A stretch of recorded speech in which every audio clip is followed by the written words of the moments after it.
My name is Eugene Porter. I'm an MFT and I'm in practice in Oakland, California. The experience of having someone really get you. It can take work, it can take time to really hear you out long enough and ask all the questions and think it through to get it. But the experience of really having someone get you and understand you and reflect it so you realize that's true, I think there's healing in that. What's subjective is real, and what we call objective is shared subjective. So with any people, with any two people, with any group of people, there is an element of their experience that they share and they agree on, and everyone in that group has some parts of their experience that they don't share with other people. That's theirs alone, and that's the subjective part, and then that is the part that they get shamed about. The way I start with couples with that is not with the content of the subjective experiences, but with the idea, the understanding that people do have their own internal subjective realities. That is real and needs to be validated.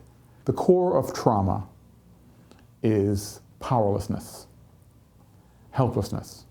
It's terrifying to be helpless.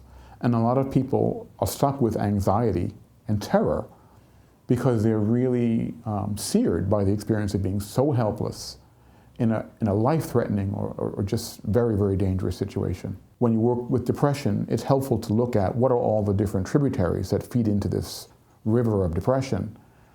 It's not a simple subject. I think it's important with people in general to let their internal reality be as complex as it is. All internal states are somatic states.